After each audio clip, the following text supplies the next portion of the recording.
मुख्तार अंसारी का शव गाजीपुर के मोहम्मदाबाद में उसके पैतृक निवास पर पहुंच चुका है। कल शाम करीब 5 बजे बांदा से शव लेकर निकला काफिला देर रात करीब 1:15 पर गाजीपुर के मोहम्मदाबाद पहुंचा। आज सुबह करीब 10 बजे मुख्तार अंसारी के जनाजे की नमाज पढ़ाई जाएगी, जिसके बाद उन्हें कालीबाग कब्रिस्तान में उनके माता पिता की कब्र के पास में ही दफन कर दिया जाएगा। मुख्तार अंसारी के शव के घर पहुंचने से पहले पूरे इलाके को पुलिस ने छावनी में तब्दील कर दिया था। ये तस्वीरें हम आपको दिखा रहे हैं। देर रात मुख्तार अंसारी का शव उसके पैतृक घर पहुंचा है। आज मुख्तार अंसारी को सुपुर्दे खाक किया जाएगा। पहले जनाजे की नमाज अदा की जाएगी, उसके बाद उसे सुपुर्दे खाक किया जाएगा। तैयारियां पूरी हो चुकी हैं और जानकारी ये मिली है कि उसको उसके माता पिता की कब्र के पास ही दफन कर दिया जाएगा। 3 तस्वीरें आपके सामने हैं। पुलिस फोर्स की तैनाती है क्योंकि बेहद ये संवेदनशील मामला है। ऐसे में माहौल ना बिगड़े, अप्रिय घटना ना हो, इसको लेकर की पुलिस की पूरी तैयारी है। दूसरी तस्वीर में आप देखिए पैतृक गाँव उनका शव पहुंचा, देर रात पहुंचा क्योंकि बांदा से दोपहर के बाद शव निकला था और उसके बाद ये सड़क मार्ग से होते हुए पहुंचा गाजीपुर। घर के बाहर लोगों की भीड़ है, जो उनके रिश्तेदार हैं, जानने वाले हैं, वो पहुंचे हुए हैं। आनंद तिवारी और उनके घर के बाहर मौजूद है, पैतृक घर के बाहर मौजूद है मुख्तार अंसारी के, जहां पर आज सुपुर्दे खाक किया जाना है मुख्तार अंसारी को। आनंद, आपसे जानना चाहेंगे कि इस वक्त क्या माहौल है और परिवार के क्या बाकी लोग मौजूद हैं? उनके बेटे जिन्होंने कहा था कि वो आखिरी वक्त में रहना चाहते हैं जब सुपुर्दे खाक किया जाएगा, क्या उनको इजाजत मिल पाई है? इस बारे में कोई अपडेट? देखिए जसप्रीत, बिल्कुल इस वक्त मैं जो मुख्तार अंसारी उनके घर के बाहर मौजूद हूँ। आप देख सकते हैं यहाँ पर पुलिस का जो पूरा जमावड़ा यहाँ पे नजर आ रहा है। बड़े अधिकारी जो हैं जिले के, वो यहाँ पर पहुंचे हुए हैं और बिल्कुल आप जो तस्वीरें देख रहे हैं यही मुख्तार अंसारी का घर है। कल भी हमने यहाँ से आपको तस्वीर दिखाई थी। परिवार के तमाम सदस्य यहाँ पर मौजूद हैं, स्थानीय लोग यहाँ पर हैं। कल भी स्थानीय लोगों ने यहाँ पर दुकानें अपनी बंद कर रखी थी कि उनका नेता यहाँ से अब इस दुनिया में नहीं है। और न केवल हिंदू मुस्लिम, तमाम जितने भी दुकानदार हैं उन्होंने एक दिन के लिए दुकान बंद का आह्वान किया था और उसके बाद यहाँ पर तमाम स्थानीय लोग मौजूद हैं। कोशिश की जा रही है कि 10 बजे तक जो है उनका जो शव है यहाँ से जो कुछ रस्में होती हैं उसको पूरा करने के बाद जो है जो नज़दीक में कब्रिस्तान है कालीबाग, जो पुश्तैनी कब्रिस्तान है अंसारी परिवार का, वहाँ पे ले जाया जाएगा और वहाँ पर उन्हें सुपुर्दे खाक किया जाएगा। कल हम देखा था कि किस तरह से जो वहाँ पर कब्र है वो खोदी जा रही थी और यहाँ पर पुलिस ने भी जो लॉ एंड ऑर्डर मेंटेन करने के लिए पुख्ता इंतजाम किए हैं। लोगों से भी अपील की है कि वो शांति बनाए रखें। तो कोशिश की जा रही है कि 10 बजे के आसपास, 10 से 11 बजे तक जो सुपुर्दे खाक की कार्रवाई है वो पूरी कर दी जाए। परिवार के लोग घर के अंदर मौजूद हैं। देर रात में जो उनका शव है वो बांदा से बाय रोड जो है वो उनके पुश्तैनी घर यहाँ पर लाया गया है और हम ये सीधी तस्वीरें आपको दिखा रहे हैं। मेरे कैमरा पर्सन आपको दिखाएंगे। ये वो रास्ता है जहाँ से कि उनका जनाजा जो है सुपुर्दे खाक करने के लिए जो यहाँ पे नज़दीक में करीबन 500 मीटर पे जो कब्रिस्तान है वहाँ पर ले जाया जाएगा। ठीक है आनंद, आप दिखा भी रहे हैं काफी भीड़ है, जैसा रात में भीड़ थी अभी भी तस्वीरों में भीड़ नजर आ रही है। आपसे ये जानना चाहेंगे कि परिवार के कौन कौन से लोग इस वक्त मौजूद हैं और जो परिवार बार बार कह रहा था कि धीमा सहर दिया गया है, लेकिन अब तो 3 साल का मेडिकल बुलेटिन भी जारी हो चुका है।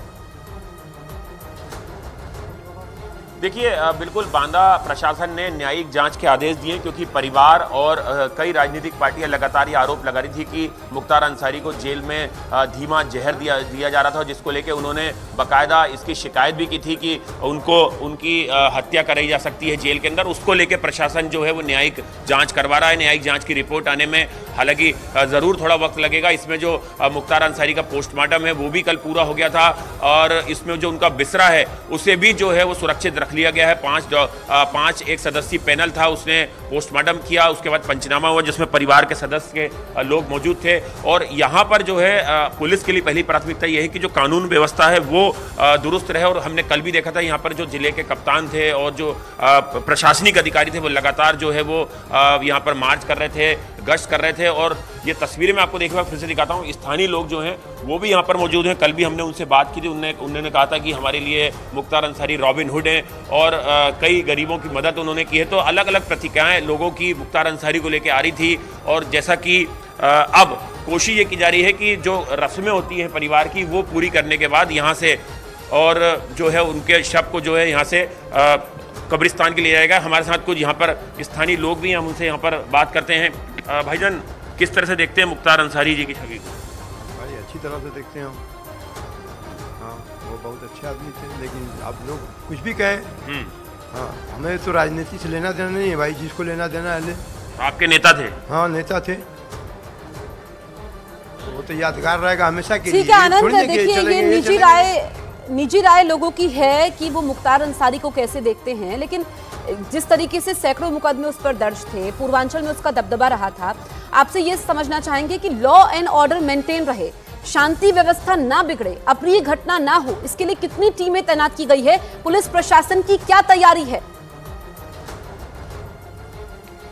देखिए, ना केवल गाजीपुर, मोहम्मदाबाद, इसके अलावा महू और कई जिले जो हैं वहां पर धारा 144 लगाई गई है और भारी पुलिस फोर्स जो है उसे तैनात कर दिया गया है। अर्धसैनिक बलों की जो टुकड़ियां उन्हें भी तैनात कर दिया गया है। और मेरे कैमरामैन सुनील यादव आपको तस्वीरों से दिखाएंगे। देखिए एक बार फिर से, ये यहाँ पर पूरा उत्तर प्रदेश पुलिस का जामावड़ा आप देख रहे हैं। लगातार जो बड़े अधिकारी हैं वो लगातार उनके घर पर कल भी रात में मौजूद थे, अभी आज सुबह भी जो है आप देख सकते हैं, सुबह से ही जो पुलिस फोर्स है वो यहाँ पर तैनात कर दी गई है। सीसीटीवी कैमरे जो है उससे भी पुलिस नजर रख रही है। और देखिए, मैं आपको ये रास्ता वाला तस्वीर दिखाता हूँ जसप्रीत, जो रास्ता कब्रिस्तान के लिए जाएगा, यहाँ पर भी आप देख सकते हैं भारी पुलिस फोर्स जो है वो तैनात कर दिया गया है। कई पुलिस की गाड़ियां जो हैं आप यहाँ पर लगातार देख रहे हैं। और यहाँ से महज 500-600 मीटर दूरी पर ही वो पुश्तैनी कब्रिस्तान है मुख्तार अंसारी परिवार का, उनके कुनबे का, जहाँ पर उनके दादा परदादा, उनकी अम्मी और उनके जो पिता हैं उनकी भी जो कब्र है वो वहीं पर मौजूद है। और उस वहीं पर जो है करीबन कल 7.5 फीट की जो कब्र है वो मुख्तार अंसारी की वहाँ पर खोदी गई थी। हमने देखा था कि किस तरह से दो जो मजदूर थे उन लोगों ने वहाँ पर कब्र खोदी थी और उसमें से एक मजदूर जो है वो मुख्तार अंसारी के बचपन के दोस्त थे। देखिए यहाँ पर एक और भाईजान है, उनसे बात करते हैं। स्थानीय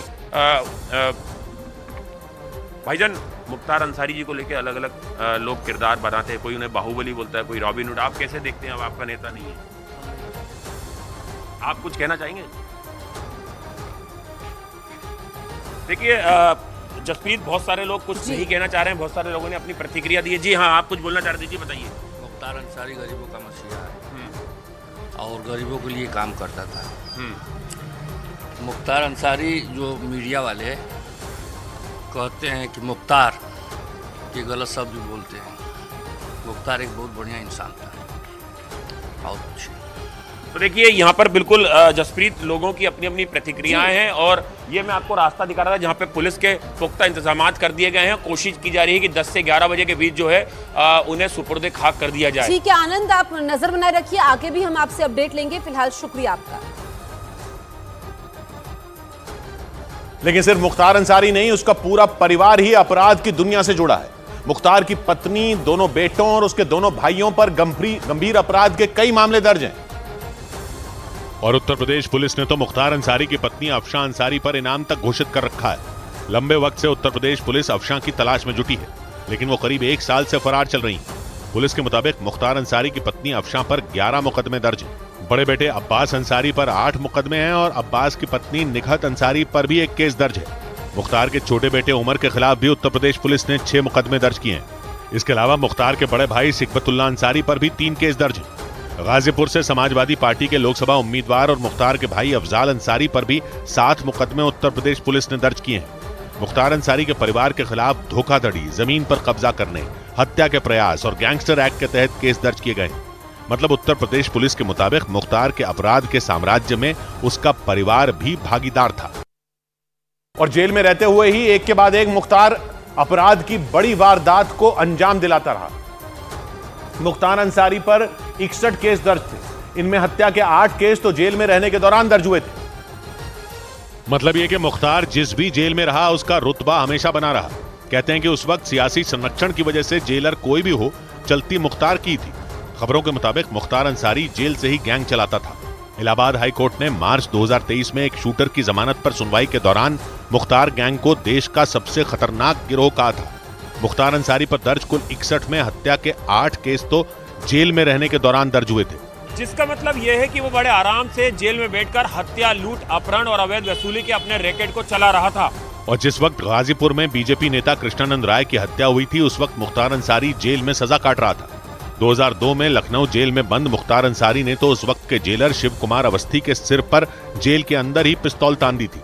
खबरों के मुताबिक मुख्तार अंसारी उससे जेल में मिलने आए 2 गुर्गों की तलाशी लिए जाने से नाराज हो गया था और बहस के दौरान उसने अपने गुर्गे की पिस्तौल जेलर शिव कुमार अवस्थी पर तान दी थी। जेलर शिव कुमार अवस्थी ने मुख्तार अंसारी के खिलाफ इस मामले में लखनऊ के आलमबाग थाने में केस दर्ज कराया था।